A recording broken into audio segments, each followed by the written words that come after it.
देगा, अन्य वस्त्र भी दे देगा।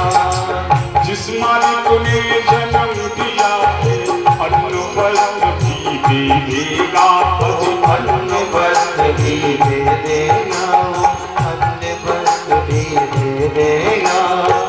सर ढकने को छत देगा, सर ढकने को छत देगा, खबर हमारी लेगा, खबर हमारी लेगा, खबर हमारी लेगा।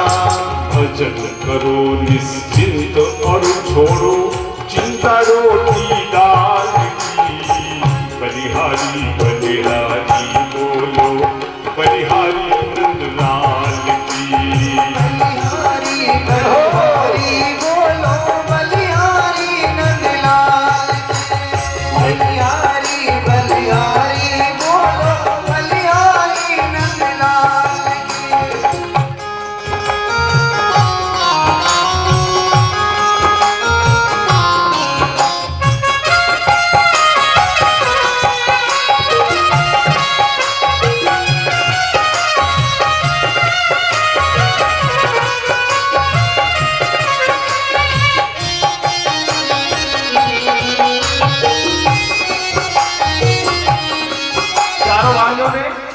नारद जी को पकड़ा, बाबा आप जैसे संत को ये चिंता शोभा नहीं देती।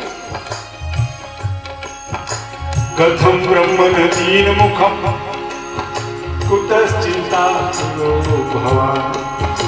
बाबा कम से कम अपनी चिंता का कारण तो बताओ। अब नारद जी ने अपनी चिंता का कारण बताया। महाराज क्या बताओ? एक बार मन में विचार आया कि चल करके किसी तीर्थ में सत्संग करूं और इस भाव को लेकर के अहम हम पृथ्वी में आता, मैं ब्रह्मलोक से सीधा पृथ्वी लोक में आया। ये सत्संग कितना महत्वपूर्ण है।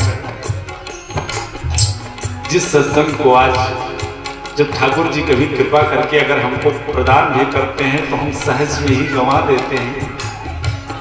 नारद जी ने कहा ब्रह्मलोक में था, लेकिन जब सत्संग की इच्छा हुई तो मुझे पृथ्वी लोक पर आना पड़ा।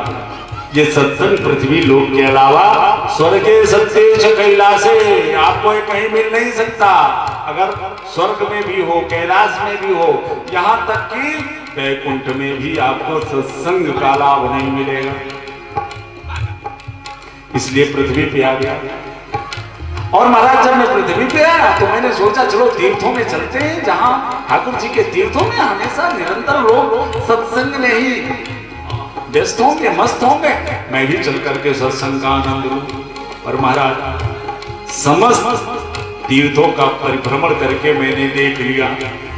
आजकल तो महाराज किसी तीर्थों में भी सत्संग का लाभ नहीं मिलता। हर जगह व्यापार ही नजर आता है। चले जाओ कामाख्या दरबार, चले जाओ कलकत्ता में माता काली के दरबार में 500 रुपए दो तो वीआईपी दर्शन, 150 रुपए दो तो थोड़ी लंबी लाइन है, तो थोड़ी जल्दी आप दर्शन हो जाएगा।